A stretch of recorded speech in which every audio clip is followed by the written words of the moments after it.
اور اسی طریقے سے بیل وغیرہ جو ہے اس کو حراست کے لیے، کھیتی کے لیے بنایا ہے۔ گائے جو ہے اس کو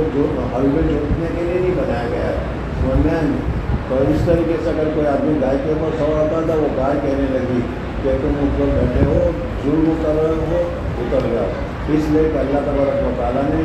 سواری کے لیے مجھے نہیں بنایا ہے، مجھے تو حراست کے لیے، جانوروں کے لیے، دودھ کے لیے وغیرہ کے لیے بنایا گیا ہے۔ اس وجہ سے اگر مجھے اس کو اس میں استعمال کرو تو صحیح ہے، لیکن اس کے علاوہ دوسری جگہ پر وضو شیخ کی غیر محل ہی تو ظلم قرار دیا گیا تھا، گویا کہ تم میرے کو ظلم کر رہے ہو، سمجھنا ہے۔ ایک آدمی نے حضور صلی اللہ علیہ وسلم کے سامنے آ کر یہ پورا واقعہ بتایا اور یہ بھی بتا کے بڑا تعجب ہوا اس کو، جیسے کہ گائے ہم متن بولتی نہیں اور وہ بولنا شروع کر دے، اور وہ بھی گائے انسان کی طرح بولنا شروع کرے اور پھر بات بھی ایسی کرے کہ جو کیا ہے کہ عقل میں آنے والی بات ہو۔ اس وجہ سے اس کو بڑا تعجب ہوا، تو حضور اکرم صلی اللہ علیہ وسلم نے فرمایا کہ آمن تو بھی، یعنی تم نے جو کہا بڑی عجیب بات ہے، نامعقول بات ہے، لیکن بات بالکل صحیح ہے، میں مانتا ہوں اور میں اس کے اوپر ایمان لاتا ہوں اور میں اس کو صحیح سمجھتا ہوں۔ اللہ جل جلالہ و من والہ جس کو جس طرح جس وقت جس طریقے سے جس کو بولنے کا حکم دے دے گا وہ بولنا شروع کر دے گا۔ بولنے کے لیے زبان کا ہونا ضروری نہیں ہے، قیامت کے دن ہاتھ اور پاؤں وغیرہ بھی بولنا شروع کریں گے، سمجھنا کیا ہے؟ تو زبان میں کوئی بولنے کی خاص کوئی خصوصیت ہو وہ نہیں ہے۔ اللہ تبارک و تعالیٰ نے زبان کو بولنے کی طاقت دے دی، وہ بولنا شروع کیا۔ یہی طاقت اللہ تبارک و تعالیٰ پاؤں کو دے دے گا، ہاتھ کو دے دے گا تو وہ بھی بولنا شروع کر دے گا۔ وہی طاقت اللہ تعالیٰ نے گائے کو دے دی تو گائے کو تم نے بولنا شروع کر دیا۔ تو حضور اکرم صلی اللہ علیہ وسلم نے فرمایا کہ میں مانتا ہوں، صحیح ہے، تم جو کہہ رہے ہو بالکل صحیح ہے، میں بھی مانتا ہوں اور ابو بکر اور عمر بھی مانتے ہیں، سمجھنا گیا۔ پھر اس کے ساتھ آگے ایک دوسرا قصہ ہے جی، جب طلبہ نے گھر سے کہا امن تو بھائی وانا وہ ہوتے عمر واخذ عظیم و شاطر، اسی طریقے سے ایک بھیڑیے نے بکری کے بچے کو پکڑ لیا۔ ظاہر بات ہے کہ عام مدد میں ایسی چیزیں ہوتی ہے تو وہ نگران حضرات ہوتے ہیں، وہ اس کے پیچھے بہت زوروں سے دوڑتے ہیں اور اس کو چھڑانے کی کوشش کرتے ہیں۔ تو اسی طریقے سے بھیڑیے نے بکری کے بچے کو پکڑ لیا، بکری کو پکڑ لیا تو اس کو جو نگران تھے وہ سارے کے سارے بھیڑیے کی طرف دوڑے اور دوڑنے کی وجہ سے اس کو مجبوراً وہ ماریں گے دینے کے تو چھوڑنا ہی پڑے گا، تو چھوڑ دیا اس نے۔ اور چھوڑنے کے ساتھ اس نے کہا کہ ٹھیک ہے، آج تو تم مجھ سے اس جانور کو یا اس بکری کو یا اس بھیڑ کو مجھ سے تم چھڑا لیتے ہو، لیکن ایک دن اور آنے والا ہے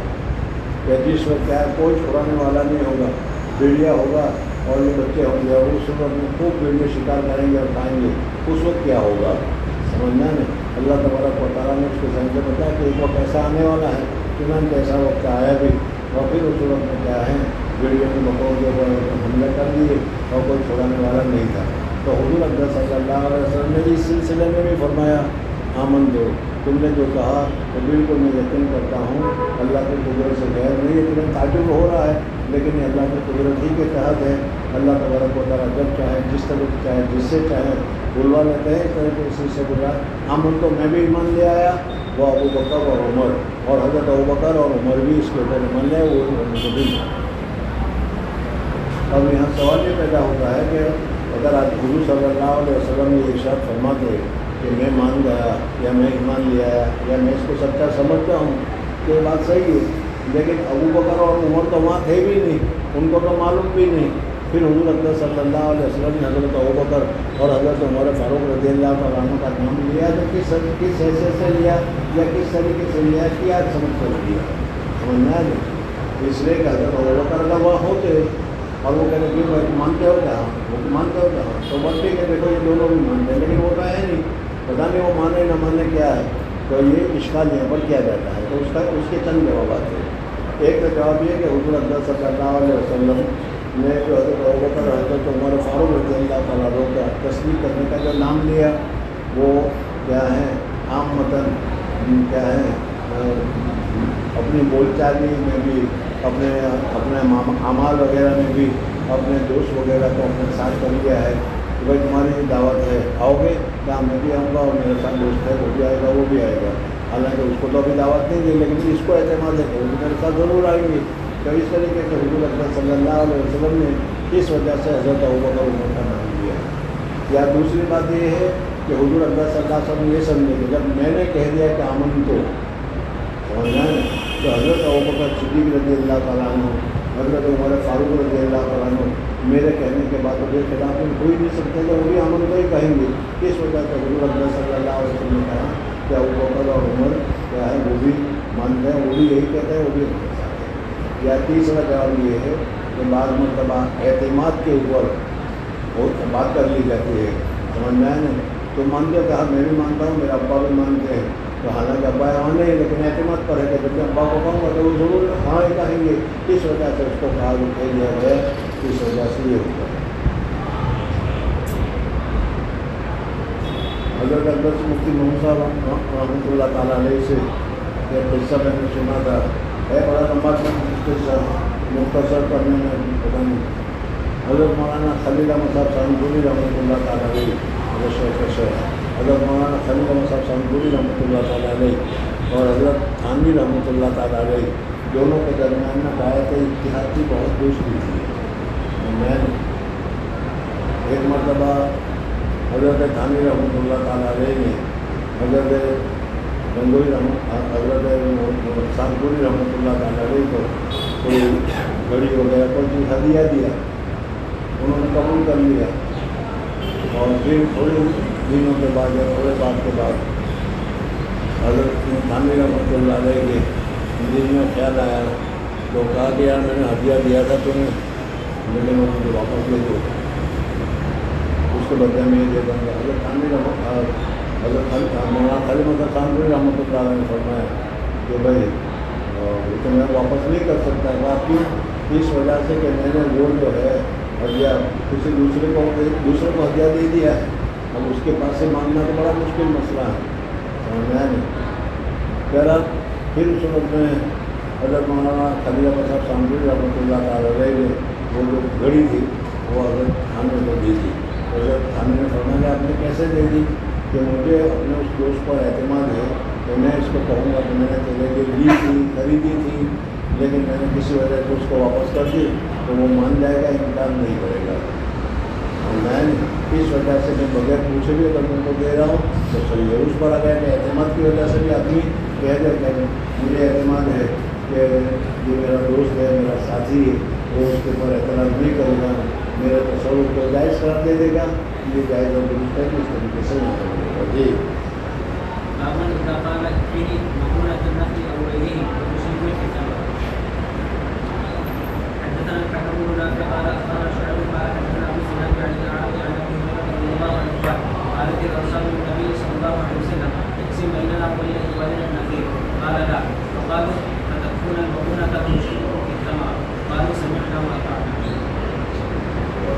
مصنف رحمۃ اللہ تعالیٰ علیہ نے اس بات میں بتایا کہ اذا قال اکفنی مؤونۃ النخل او غیرہ تشرکنی فی الثمر۔ دیکھو مجھ سے پھل جوتنا ہے، وہ پھل جوتنا میرے بس کا نہیں ہے، پانی پلانا ہے رات رات بھر وغیرہ میرے بس کا نہیں ہے، اس لیے یہ کام تو مجھ سے نہیں ہوگا، لیکن حلوہ کھانے کے لیے مجھے بلا لو کہ تو آ جاؤں گا، ہاں جب کھجور پیدا ہو جائے گا تو اس میں مجھے شریک کر لینا، سمجھنا ہے۔ تو اس طریقے سے بات کرنا یا اس طریقے سے شرط کر لینا کہ جو معاونت ہے، تکلیف ہے، پیسے خرچ ہوں گے یا محنت کرنی پڑے گی، وہ محنت تو مجھ سے نہیں ہوتی، لیکن کیا ہے جب کھجور کو یا جب مال تیار ہو جائے تو اس کو مجھے شریک کر لینا، تو یہ جائز اور درست ہے۔ جی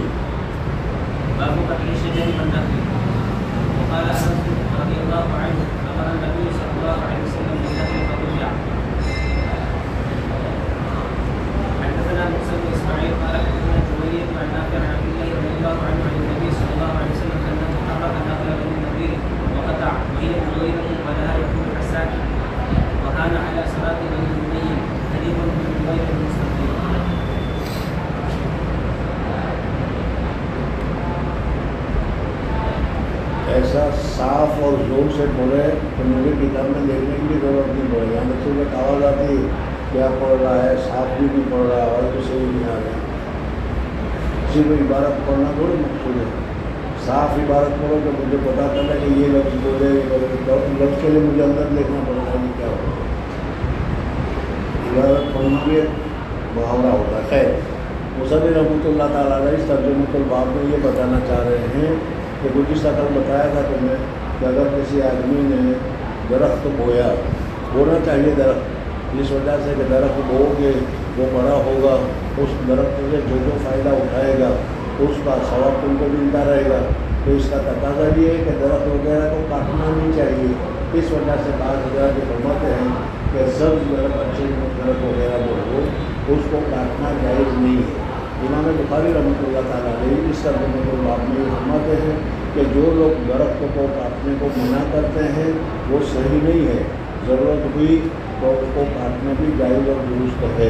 اس وجہ سے درخت کو کاٹنا، کھجور کے درخت کو کاٹنا، آم کے درخت کو کاٹنا، پھلدار درخت کو کاٹنا، یا جیسے ٹماٹر درختوں کو کاٹنا کہ جس پر چرندے پرندے وغیرہ بیٹھے رہتے ہیں۔ قطع الشجر والنخل وقال انس امر النبی صلی اللہ علیہ وسلم بالنخل فقطع۔ حضرت انس رضی اللہ عنہ فرماتے ہیں کہ حضور اکرم صلی اللہ علیہ وسلم نے خیبر کے درخت کو کاٹنے کا حکم فرمایا۔ حضور اکرم صلی اللہ علیہ وسلم کے ارشاد کی وجہ سے وہ درخت کاٹے گئے، تو معلوم ہوا کہ درخت کو اگر ضرورت پڑے تو کاٹنا جائز اور درست ہے۔ سمجھنا، جو لوگ یہ کہتے ہیں کہ درخت کو، پھلدار درخت کو یا سایہ دار درخت کو کاٹنا جائز نہیں ہے یا نہیں کاٹنا چاہیے، یہ صحیح نہیں ہے۔ سمجھنا ہے نہیں، بلکہ ضرورت ہو تو اس کو کاٹنا، ضرورت پڑے تو کاٹنا بھی درست ہے۔ تو حدیث سے ذکر کی کہ انہ حرق النخل بنی النذیر وقطع وهي بويا ولا يقول حسان وحان على صلاح بنی ولوی حریق البویہ من شعبی۔ اور کئی حدیث ہے اور شاید سے معلوم ہوا کہ حضور اکرم صلی اللہ علیہ وسلم کے زمانے میں درخت کو، پھلدار درخت کو، کمر والے درخت کو کاٹا گیا ہے، یا کاٹنا جائز اور درست ہے۔ جی حدثنا محمد بن مقاتل قال اخبرنا عبد الله قال اخبرنا يحيى بن سعيد عن حمزة بن قيس الانصاري سمع رافع بن خديج قال كنا اكثر اهل المدينه مزدرعا كنا نؤتي الارض من ناحيه منها تسمى بسيد الارض قال فمما يصاب ذلك وتسلم الارض ومما يصاب الارض ويسلم ذلك فنهينا واما الذهب والبريق فلم يكن يومئذ۔ حضور اکرم صلی اللہ علیہ وسلم کے زمانے میں پیسے کی فراوانی، سونا اور چاندی وغیرہ کی فراوانی نہیں تھی۔ سمجھنا نے بہت ہی زیادہ تنگی تھی۔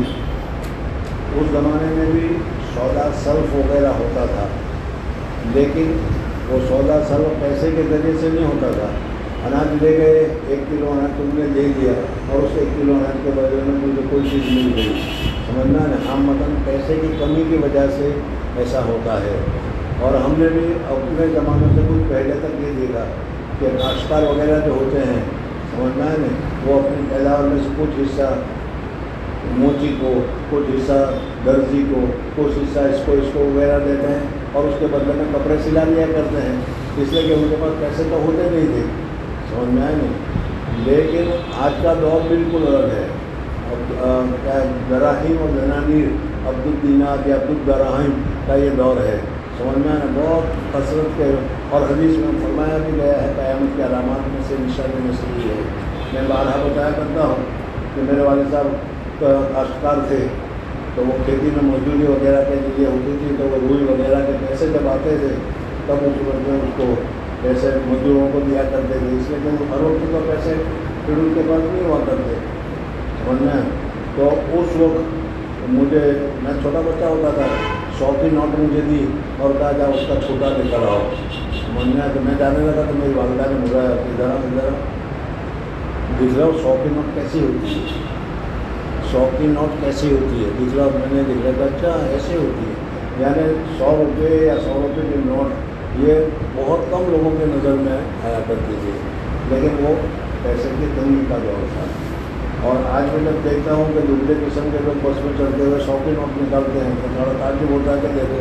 اب 100 کا کیا، بلکہ 500 کی بھی کوئی ویلیو نہیں۔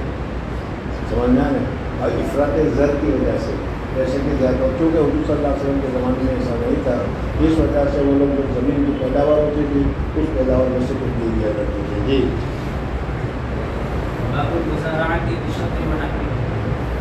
اب یہاں سے باغیداری پر مذاکرات کرنا کہ بھائی تمہاری زمین ہے، اب وہ زمین پر میں باغیداری میں تم مجھے زمین دو، جو پیداوار ہوگی اس کا آدھا ہم تمہیں دے دیں گے اور آدھا ہم رکھیں گے شطر پر، یا شطر ہو یا ثلث ہو یا کوئی بھی ہو. تو اس طریقے پر مذاکرات کرنا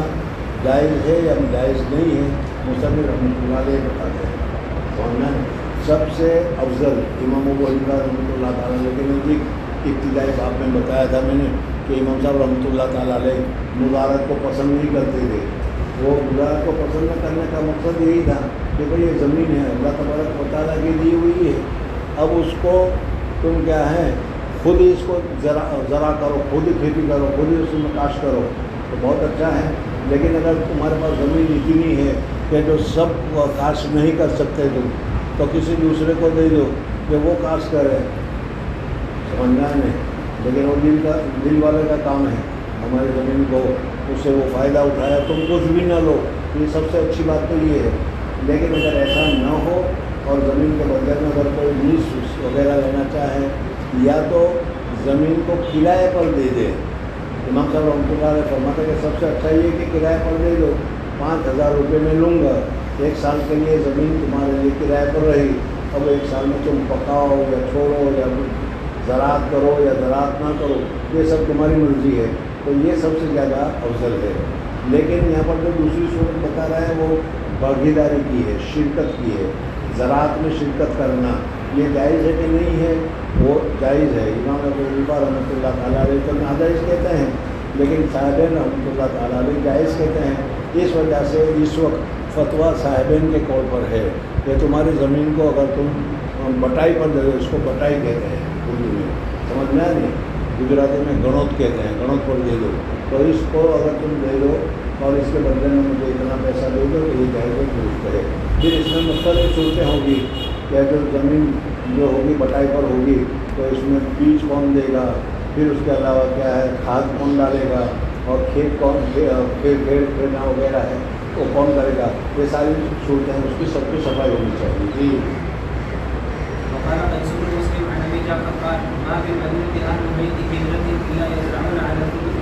کہہ رہے کہ مدینہ منورہ میں اسی طریقے سے لوگ جو تھے وہ ایک سلوس پر، یعنی بھائی یہ ہمارے 50 کھجور کے درخت ہے، باغ ہے پورا کا پورا، اس کی کھدائی کرنا ہے، پانی پلانا ہے، اس کی نگہبانی کرنی ہے، اس کی حفاظت کرنی ہے. یہ تم سال بھر کرتے رہو، جو کچھ پیداوار ہوگا اس پیداوار میں سے 1 سلوس تمہارا ہوگا اور 2 سلوس ہمارا ہوگا، یا 2 سلوس تمہارا ہوگا اور 1 سلوس ہمارا ہوگا. اس طریقے سے شرط وغیرہ کرنا جائز اور درست ہے. حضور اکرم صلی اللہ علیہ وسلم کے زمانے میں مدینہ منورہ کے لوگ تھے وہ اس طریقے سے 1 سلوس پر بٹائی کیا کرتے تھے.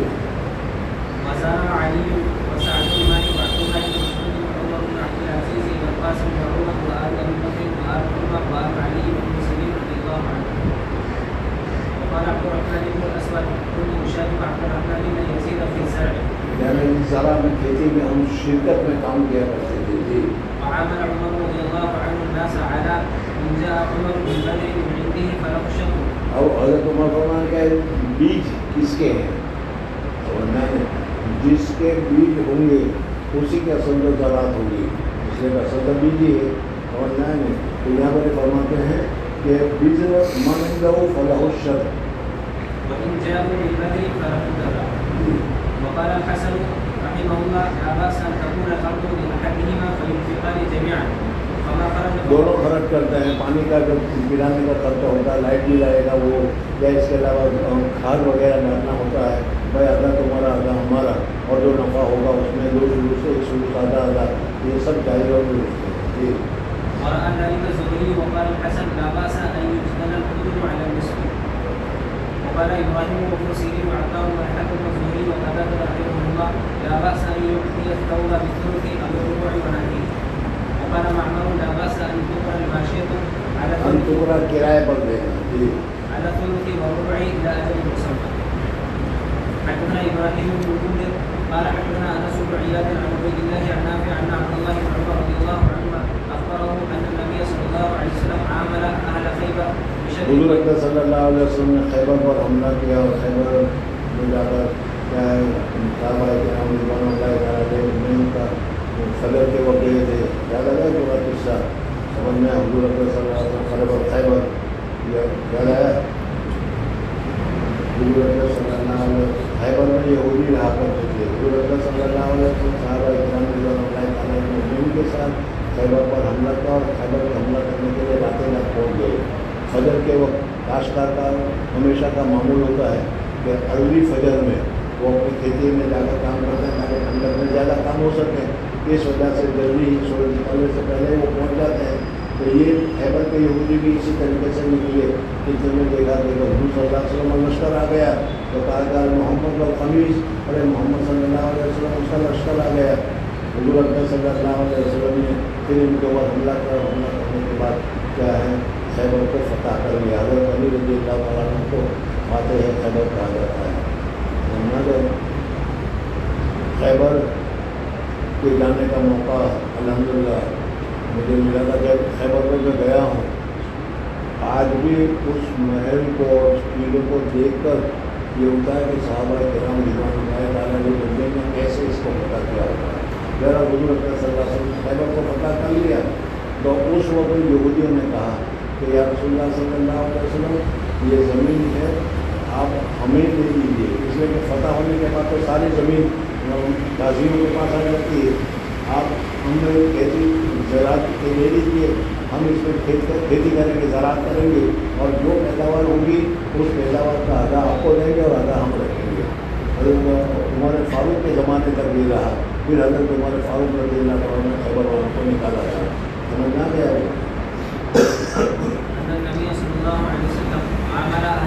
عامل میں نے عامل بنایا، خیبر والوں کو کہا ٹھیک ہے تم کام کرو اور کام کرنے کی وجہ سے جو کچھ پیداوار ہوگی اس پیداوار کا آدھا تم کو ملے گا اور آدھا ہم لیں گے۔ جی وكان يعطي أزواجه 100 وسق 80 وسق تمر و20 وسق شعير. وقسم عمر رضي الله عنه فخير أزواج النبي صلى الله عليه وسلم أن يكثر لهن من الماء والأرض أو يمضي لهن، فمنهن من اختار الأرض ومنهن من اختار الوسق، وكانت عائشة رضي الله عنها اختارت الأرض. باب إذا لم يشترط السنين في المزارعة. زمین وغیرہ جو ہے اس کو دی جاتی ہے آج کل کے موسم میں بھی کیا ہے یہ وقف کی ساری زمینیں ہیں ان کے حالات اگر تم دیکھو گے تو سارا وقف خراب ہو گیا اس وجہ سے کہ ایک مرتبہ جب ایک آدمی کو دے دیا تو 10 سال کے لیے دے دیا، 15 سال کے لیے دے دیا اور 10 سال کا 15 سال کا جب قبضہ ہو جاتا ہے تو وہ کہتا کہ وہ ہم ہمارا مالک ہو گئی، جو کھیڑ ہے اس کی زمین جو رہے اس کا مکان تو قانون حکومت نے بھی بنا دیا۔ سمجھ میں آئے، حالانکہ یہ جائز نہیں ہے، صحیح نہیں ہے۔ اس وجہ سے یہ جو زمین وغیرہ ہے اس کو کیا ہے لمبی مدت تک کے لیے کرائے پر دینا جائز نہیں ہے۔ لیکن ایک دوسری مصیبت بھی اس میں یہ ہے کہ مثلا ہم نے 1 سال کے لیے زراعت پر دیا ہے، 1 سال کی مدت کے لیے، تو کاشتکار اس کو پسند نہیں کرے گا۔ کیوں؟ اس لیے کہ اس میں وہ کھاد ڈالے گا، اب جب کھاد ڈالے گا تو کھاد کا اثر ایک سیکنڈ میں، 1 منٹ میں، 1 مہینے میں، 1 دن میں تو نہیں ہوتا، وہ کھاد آہستہ آہستہ ہوتا ہے۔ تو وہ گویا کہ آج کھاد ڈالا وہ آئندہ سال والا جس کے پاس جائے گا تو اس کو فائدہ دے گا۔ اس وجہ سے وہ کہتا ہے کہ بھائی کم سے کم 2 سال کے لیے، 3 سال کے لیے ہمیں دے دو، تو یہ جائز ہے یہ۔ تو اس لیے اگر زراعت کے موقع پر سنین کا تذکرہ نہیں کیا، میں تم کو کھیتی کھیڑنے کے لیے دیتا ہوں بس، لیکن 2 سال کے لیے دیتا ہوں، 5 سال کے لیے دیتا ہوں، 3 سال کے لیے دیتا ہوں، یہ تذکرہ نہیں کیا تو یہ جائز ہے، درست ہے۔ جی حدثنا مسدد قال حدثنا يحيى بن سعيد عن عبيد الله قال حدثني نافع عن ابن عمر رضي الله عنهما قال عمل النبي صلى الله عليه وسلم خيبر بشطر ما يخرج منها من ثمر او زرع. باب حدثنا علي بن عبد الله قال حدثنا سفيان قال عمرو بن طول طاووس لو تركت المحاورة انهم يزعمون ان النبي صلى الله عليه وسلم نهى عنه. قال اي عمرو فاني اعطيه ومعينه وان اعلمه اخبرني يعني ابن عباس رضي الله عنهما ان النبي صلى الله عليه وسلم لم ينهى عنه ولكن قال ان يمنع احدكم اخاه فيمنعه من ان ياكل. یعنی اس میں بتایا گیا کہ اس طریقے سے اپنی زمین سے خود محنت نہیں کرنا، خود زراعت نہیں کرنا، کسی دوسرے کو دینا ہے اور اسے بٹائی کے اوپر آدھا پونا جت بھی ہے لینا، یہ قسم کی بیچارے کی مجبوری ہے، اس کو فائدہ حاصل کرنا ہے، اس وجہ سے یہ اچھا نہیں ہے، سمجھنا نہیں۔ بلکہ اگر اللہ تعالیٰ نے تمہیں زیادہ زمین دی ہے تو 5 بیگھہ میں تم زراعت کر رہے ہو، دوسری 5 بیگھہ بےکار پڑی ہے، چلے بھائی یہ زمین پڑی ہوئی ہے، تم کھیتی کرو اور کھاؤ،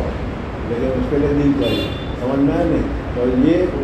صحابہ یہ چاہتے تھے کہ اس طریقے سے ہو کہ جب تم سے محنت نہیں ہو رہی، تم تمہاری زمین کے اوپر محنت کر رہے ہو، بقیہ زمین پڑی ہوئی ہے، اس کے اوپر کام نہیں کرو گے تو وہ خراب ہو جائے گی،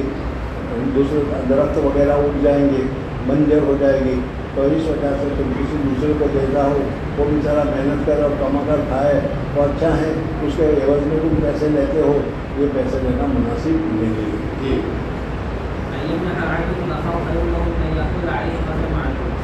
باب المزارعة مع اليهود. حدثنا محمد بن مقاتل قال أخبرنا عبد الله. یہاں دوسرے قوم کے ساتھ، دوسرے لوگوں کے ساتھ اگر تم زیارت کا کام کرتے ہو، بھاگیداری کا کام کرتے ہو، یا کیا موجودہ زمانے میں پارٹنرشپ کر رہے ہو، اور جن لوگوں کے ساتھ کر رہے ہو ان کے عقائد، ان کے اعمال وغیرہ دوسرے ہیں، جیسے یہود ہے، حدود ہے، تو اس وقت میں اس کے ساتھ تمہارا کام کرنا جائز اور درست ہے۔ حضور صلی اللہ علیہ وسلم نے خیبر کے یہودیوں کے ساتھ اس طریقے سے کام کیا ہے، تو اگر تم یہاں پر دوسری قوم کے ساتھ اگر شرکت کا کام کر رہے ہو، یہ کام کرنا درست ہے۔ جی حدثنا محمد بن مقاتل قال أخبرنا عبد الله قال أخبرنا عبد الله عن نافع عن ابن عمر رضي الله عنهما أن رسول الله صلى الله عليه وسلم أعطى خيبر اليهود على أن يعملوها ويزرعوها ولهم شجر ما خرج منها. جو نکلے گا اس کا ادا دینا پڑے گا۔ حضور صلی اللہ علیہ وسلم نے یہود کے ساتھ کیا ہے، تو پھر تم اگر یہود کے ساتھ کرو، حدود کے ساتھ کرو، دوسرے عقائد والوں کے ساتھ کرو، تو یہ جائز اور درست ہے۔ باب ما ذكره من الشروط في المزارعة. مزارعت کے سلسلے میں کوئی شرط اگر تم رکھتے ہو تو ایسی شرط نہیں رکھنی چاہیے، ایسی شرط کہ جس کی وجہ سے زراعت ہی فاسد ہو جائے یا زراعت میں نقصان ہو جائے۔ مثلا یہ پورا تمہارا زمین ہے، کھیت ہے، سمجھنا، اب تم نے کہا کہ میں یہ زمین جو ہے تم کو زراعت کے اوپر دیتا ہوں، لیکن ایک لکیر کھینچ لی یہاں سے یہاں تک کہ ادھر کی جو پیداوار ہوگی وہ میری ہوگی اور ادھر کی ہوگی وہ تیری ہوگی، سمجھنا شرط ہو گئی کہ نہیں ہے، لیکن یہ شرط جائز نہیں ہے، اس وجہ سے کہ ہو سکتا ہے کہ زراعت میں اسی جگہ پر اچھی پیداوار ہو اور اس جگہ پر نہ ہو، یا زمین میں نشے اور فراز ہو، نیچی زمین میں بارش آ جائے اور پانی میں وہ ادھر کی زمین اور ادھر کی زراعت ختم ہو جائے اور ادھر کی زراعت ختم نہ ہو، تو اس طریقے سے کیونکہ اس میں دھوکہ دہی ہے، اس وجہ سے حضور صلی اللہ علیہ وسلم نے ایسی شروط سے منع کیا ہے۔ جی حدثنا صدقة بن الفضل قال أخبرنا ابن عيينة عن يحيى سمع حدثنا الزهري عن رافع قال كنا أكثر أهل المدينة حملا وكان أحدنا يكره أباه فيقول هذه القطعة لي وهذه لك فربما یعنی یہ حصہ میرا ہوگا اور یہ حصہ تیرا ہوگا، اس میں جو پیداوار ہوگی وہ میری ہوگی، اس میں جو پیداوار ہوگی وہ تمہاری، یا اسی طریقے سے بہت سارے درخت ہے، کہا گیا 1 2 3 4 5، یہ 5 درخت ہے، اس کے اوپر جتنے ہم آئیں گے وہ میرے، اور دوسرے 10 بام ہے، یہ ہمارے درمیان میں مشترکہ ہوگا، تو ہو سکتا ہے کہ اس پر آئے اس پر نہ آئے، دھوکہ دہی ہے، جھگڑا ہوگا، اور اس وجہ سے شریعت نے ایسی شرط ان سے منع کیا ہے۔ جی فربما أخرجت لي ولم تخرج لي فنهاه النبي صلى الله عليه وسلم عنه. باب إذا زرع بمال قوم بغير إذنهم وكان في ذلك صلاح له. حدثنا إبراهيم بن المنذر یعنی اگر کسی آدمی کی اجازت کے بغیر خود ہی اس کے لیے کام کیا تو یہ جائز و درست ہے۔ مثلا تمہارے جیب میں سے 100 روپے نکال لیے، سمجھنا نکال لیا، اس وقت تو شاید دوسری نیت ہوگی، لیکن پھر اس کے دل میں خیال آیا یار یہ میں نے اچھا کام نہیں کیا، اب اس نے اس 100 روپے کے انڈے خریدے، انڈے خریدنے کے بعد اس نے اس کے اوپر مرغی بٹھائی، اس میں سے بچے ہوئے، پھر اس کے انڈے ہوئے، پھر اس نے بیچا، اور یہ کہا کہ اب یہ سب وہ 100 روپے والے کا میں کر رہا ہوں، تو سمجھنا ہے نا، تو دوسرے کے لیے اگر تم کام کر رہے ہو، اس کی اجازت کے بغیر کر رہے ہو، تو اس کی کیا فضیلت ہے، کیا ہے، اس کو بتا رہے ہیں۔ اور اس سلسلے میں امام بخاری رحمۃ اللہ تعالیٰ علیہ نے جو واقعہ ذکر کیا وہ پہلے گزرا بھی ہوگا کہ 3 آدمی تھے، سمجھنا ہے، وہ جنگل میں سفر کر رہے تھے، بارش ہو گئی اور بارش کیا طوفان آ گیا، اس وجہ سے وہ کسی پہاڑ کی کھو میں بیٹھ گئے تاکہ بارش وغیرہ سے بچ جائے، لیکن ہوا اتنی تیز تھی کہ بہت بڑا پتھر آ کر اس کے دروازے کے اوپر آ کر رک گیا، تو جس کی وجہ سے وہ زندہ بہت درگور ہو گئے، قبرستان میں ہو گئے۔ موبائل کا تو زمانہ تھا نہیں، سمجھا کہ باہر والے کو پتہ چلے گا نہیں اور ہم تو مر جائیں گے، اس وجہ سے انہوں نے 3 آدمی کے آپس میں کہا کہ جو کام تمہیں خالص اللہ کے لیے کیا ہو۔ یہ تفصیل گزری ہے پہلے، میں بتا چکا ہوں، اور میری عادت ہے کہ میں ایک بہت دفعہ تفصیل گزر چکی ہے، پھر میں نہیں بتا رہا، لیکن تم ایسے باغے دیکھ رہے ہو کے ساتھ پہلی مرتبہ جس سے سن رہے ہو، اور میں ہے تو اس وقت میں نے بتایا تھا کہ دیکھو اپنے زمانے میں بھی، اپنی زندگی میں بھی غور کرو، سوچو۔ اس وقت کہا تھا کلام اللیل ینوح النہار، نفۃ الیمن ایک کتاب ہے، اس میں یہ ہے کہ رات کی بات دن میں بھی جاتی ہے، ختم ہو گئی بات۔ بڑا اچھا واقعہ ہے، وہ واقعہ بھی نہیں بتا سکتا نا، پہلے سبق رہ جائے گا۔ اور میں تو تم لوگوں کو بتایا تھا، میں نے کہا تھا کہ یاد رکھنا کہ غور و فکر کرنا، سوچنا، کیا تمہاری زندگی میں تم نے کوئی ایسا نیک، کوئی ایسا اخلاص والا خالص کام کیا ہے کہ جس کو سامنے رکھ کر کسی مصیبت کے وقت میں کام آ جائے۔ میں نے اسے بتایا کہ ہمارے پاس تو کوئی بھی نہیں ہوگا، اور میں نے تو یہ غلطی ہے، ہمیں تو ہر کام اللہ کے رضا کے لیے کرنا چاہیے، تو ہمیں اخلاص سے کام کرنا چاہیے۔ خیر وہ ایک دوسری بات تھی، اسی قصے کو 3 آدمی کا یہاں پر ذکر کر رہے تھے۔ حدثنا ابراهيم بن المنذر قال حدثنا ابو بكر قال حدثنا موسى بن عقبة عن نافع عن عبد الله بن عمر رضي الله عنهما عن النبي صلى الله عليه وسلم قال بينما 3 نفر يمشون اخذهم 3 آدمی تھے، راستے میں چلے جا رہے تھے، بارش ہوئی، بارش ہونے کی وجہ سے وہ بھیگنے سے ڈرنے کی وجہ سے ایک گفا، ایک غار تھا، اس غار میں ٹھہر گئے کہ چلو تھوڑی دیر ٹھہر جاتے ہیں تاکہ پھر بارش بند ہو جائے تو پھر چلیں گے، لیکن ہوا یہ کہ غار کے دروازے ہی پر ایک بہت بڑا پتھر آیا اور پتھر آ کر رک گیا، اب وہ اتنا وزنی، اتنا بھاری کہ تم ہٹا بھی نہیں سکتے، جا بھی نہیں سکتے، اور پورا کمرہ قبر بن گیا، اس لیے کہ نہیں نکل سکتے ہو، نہ جا سکتے ہو، نہ ہوا آ سکتی ہے، نہ روشنی آ سکتی ہے۔ اب انہوں نے سمجھا کہ اس میں بھوکے پیاسے مرنے کے علاوہ اور کوئی راستہ نہیں ہے۔ جی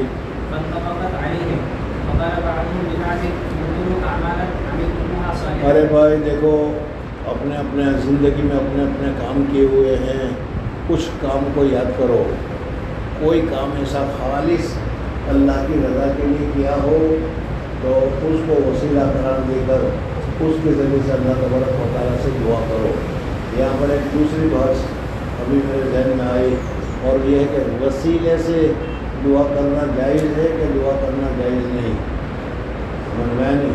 سعودیہ میں جاؤ گے سلفی حضرات، سمجھ میں آ گیا، وہ کہتے ہیں شرک، وہ وسیلہ کو نہیں مانتے، حالانکہ حضور اکرم صلی اللہ علیہ وسلم نے اور اسی طریقے سے ہمارے خیر کے ذریعے سے یا اسی طریقے سے کسی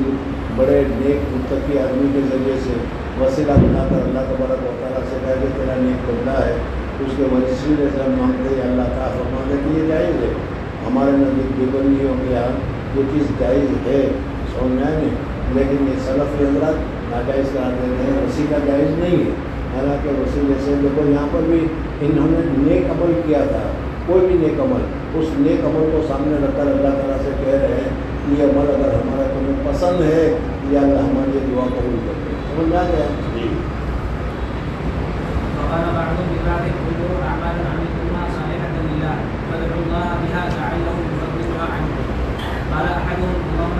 اب جب آپس میں انہوں نے طے کیا اور طے کرنے کے بعد انہوں نے کہا کہ کوئی نہ کوئی، اس پر میں نے وہاں جب پہلی مرتبہ آیا تھا اور کہا تھا اچھا اپنے اعمال میں سے، شاید تم لوگوں کو نہیں کہا ہوگا، پہلی جماعت والوں کو کہا ہوگا کہ اپنے اعمال میں سے غور کرو، دیکھو کہ کوئی عمل ایسا ہے کہ جس کو ہم اللہ کے سامنے پیش کر سکیں کہ یا اللہ یہ خالص تیری رضا کے لیے ہم نے کیا ہے، تو جانتا ہے، میں جانتا ہوں، اور اس کے ذریعے سے ہمارا، لیکن ہمارے پاس ہے نہیں، اس لیے ہم ایسا نہیں کرتے۔ اس کو میں نے کہا تھا کہ اپنے عمل کو غور کرو، دیکھو، اور ایسا کوئی نہ کوئی کام کرو کہ ایسے موقع پر، مغفرت کے موقع پر،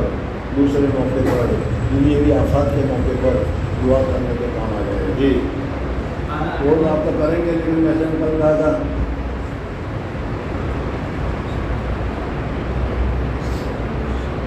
بھول گیا کیا کہنا تھا؟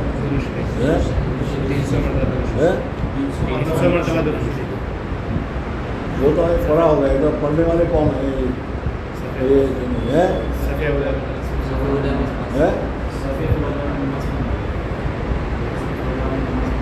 اتنا ایسا بولتا ہے کہ جیسے عورت کی آواز ہے۔ ہاں پہلی سب میں نماز پڑھنا تھا، سبھی پہلے سب میں نہیں، میرے خیال سے یہ ہے، کتنا ہی ٹوکو، کتنا ہی سمجھاؤ، لیکن وہ کتے کی روم ٹیڑھی کی ٹیڑھی صحیح ہوگی۔ کل کہنے کے بعد تو 5 نمازیں ہوگی نا، عصر، مغرب، عشاء، فجر، ظہر، سب ایک نے بھی عمل کیا۔ دیکھو یہ چیز اچھی نہیں ہے، سمجھے نہیں؟ ہم چاہتے ہیں کہ تمہارے لوگوں کا درجہ بڑھے، تم لوگوں کو اچھا عمل کا موقع ملے، اس لیے میں بار بار کہتا ہوں اور ٹوکتا ہوں۔ اور مجھے معلوم ہے کہ بہروں کو تو 2-4 مرتبہ کہو تبھی پتہ چلتا ہے، بہروں کے ساتھ بات ہوئی کہ نہیں، 3 مرتبہ کہو، 4 مرتبہ کہو تب اس کی سمجھ میں آتا ہے یہ بہری کون ہے۔ ارے اپنے اعمال کو درست کرنے کی کوشش کرو، پھر تم امام صاحب بن جائیں گے کیا؟ پھر تو تم متولی امام صاحب بن جائیں گے نا گاؤں میں جا کر، پھر تو تمہارا وہاں مقام ہوگا، درجہ ہوگا، تو وہاں کون تمہاری اصلاح کرے گا؟ اس وجہ سے ذرا ابھی سے اپنے اعمال کو درست کرنے کی کوشش کرو۔ رہ گیا درست نہیں تو اس میں بھی یہی ہے، کوئی فرق نہیں پڑنے گا۔ جی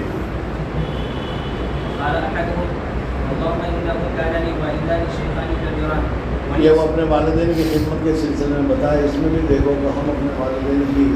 کتنی خدمت کرتے ہیں، والدین کا کتنا یا محترمہ کا خیال زیادہ رکھتے ہیں۔ ابھی تو تم لوگوں نے شادی کی نہیں، اس لیے پتہ نہیں چلے گا، جس نے شادی کی اس کی طرف دیکھ رہا ہے، تو تم شادی کرو گے تو کیا کون دیکھے گا؟ پھر تمہاری طرف جی یعنی میرا معمول یہ تھا کہ میں جب بکریوں کو چرایا کرتا تھا اور بکریاں چرانے کے بعد دودھ وغیرہ لے کر گھر میں آتا تھا، سب سے پہلے اپنے والدین کی خدمت میں پیش کرتا تھا، والدین کے بعد پھر بچے کو، پھر بیوی کو۔ سمجھ میں ایک مرتبہ میں آیا تھا، دیر ہو گئی تو میرے والدین سو گئے تھے، میں نے والدین کو تکلیف دینا اٹھانا مناسب نہیں سمجھا، یاد آ گیا پورا قصہ، ہم کا پھر قصے میں دیر ہو رہی ہے۔ فبدأت بوالدي أسألهما قبل بنية، وإني استأخرت ذات يوم ولم آت حتى أمسيت ووجدتهما نائمين، فحلفت كما كنت أحلف، فكنت عند رؤوسهما أكره أن يدخلهما۔ اب وہ والدین کو اٹھانا میں نے مناسب نہیں سمجھا، اب وہ بیچارے بچے، چھوٹے چھوٹے بچے، وہ اپنے طور پر ان کو بھوک لگی ہوئی تھی، اس لیے وہ مانگ رہے تھے، وہ چلا رہے تھے، لیکن میں نے بچوں کی طرف اور بچوں کی ماں کی طرف کوئی توجہ نہیں کی جب تک میں اپنے ابا کو، اپنے امی کو نہیں کھلا دیتا۔ ماں باپ کا درجہ بہت بڑا ہے، اس وجہ سے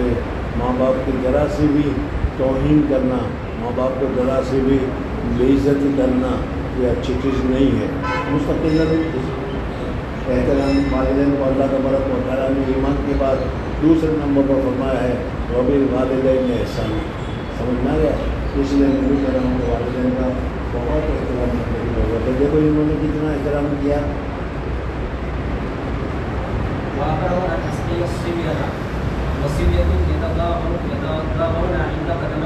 میرے پاؤں کے پاس آ کر میرے بچے گوگا شور شکا کرنے لگا، پرندے انہیں دور دو دور دو، میں کھانا بھوک لگی ہے،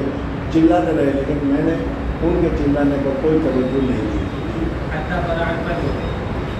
یہاں تک کہ صبح ہو گئی، اور جب صبح گئے ماں باپ اٹھ گئے تو میں نے سب سے پہلے ان کی خدمت کرنے کی کوشش کیا، یا اللہ میں نے یہ خالص ماں باپ کا احترام کرنے کا، وبی والدین احسانہ، تو اللہ تبارک و تعالیٰ نے حکم فرمایا ہے، اسی کی تائید میں نے یہ کیا ہے، یا اللہ میں نے خالص میری رضا کے واسطے کیا ہے، اگر یہ کام میرا پسند آ گیا ہو تو کیا ہے اس پتھر کو ہٹا دو، چنانچہ وہ پتھر ہٹ گیا، لیکن پتھر ایسا نہیں ہٹا، سمجھنا ہے، ایسا بھی نہیں ہٹا کہ نیچے سے گزر جاتے یا یوں نکل جاتے، اوپر سے ہٹا ہو، سمجھنا ہے، تو جس کی وجہ سے وہ جو تھا گار تھا، اس گار میں ہوا،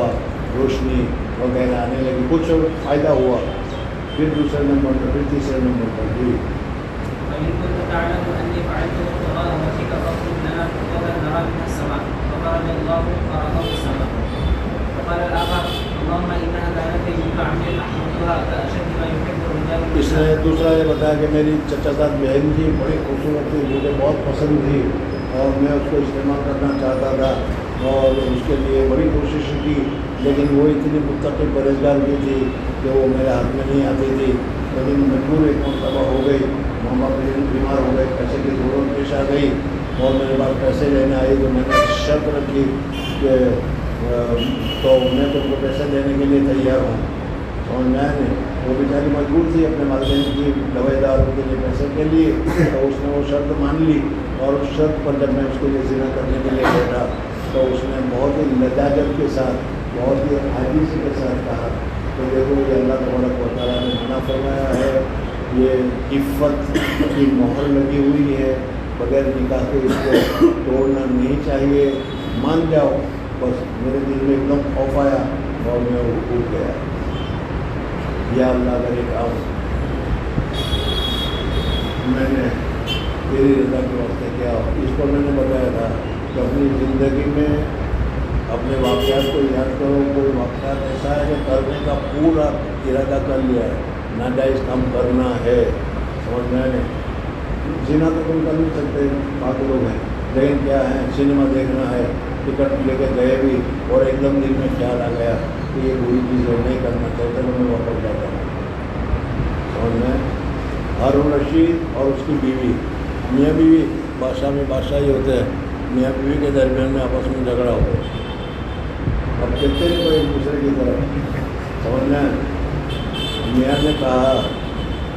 کہ اگر تو جنتی ہے تو میری بیوی ہے، اور اگر تو جنتی نہیں تو تجھے کرا،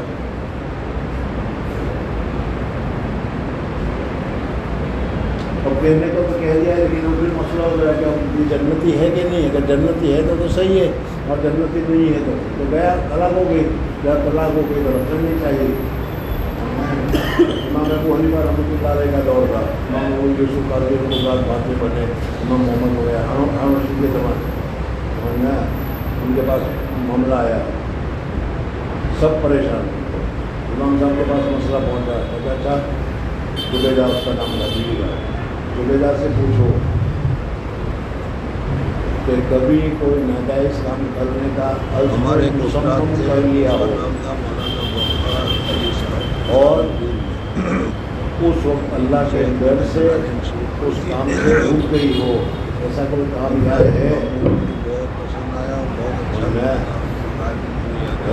سمجھ میں آیا کہ نہیں؟ سال بھر میں کبھی جہاں ایسا ہوا تھا لیکن اللہ کا ڈر آیا، لیکن رحمۃ اللہ نے مزے کرو، جنتی ہے، نکاح ہو، اس وقت نکاح نہیں ٹوٹا، آٹھ دن کی چھٹی لے کر گھر چلی جاتے تھے، ظاہر بات ہے کہ ایسا فتوا آج کل کوئی دے گا، امام صاحب رحمۃ اللہ نے فوراً استعمال کیا، مظاہر کا امتحان من خواب و مقام ونہى النفس عن الہوا، پھر کیا ہے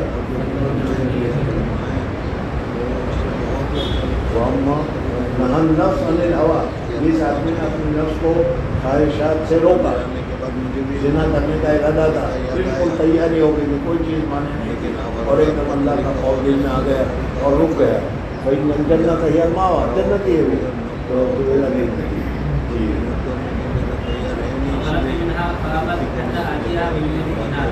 فبغيت حتى جمعتها فلما وقعت بين رجليها قالت يا عبد الله اتق الله ولا تفتح اور بھی بیچارے پاک دامن تھی، اسی لیے اس نے کہا کہ اللہ کے بندے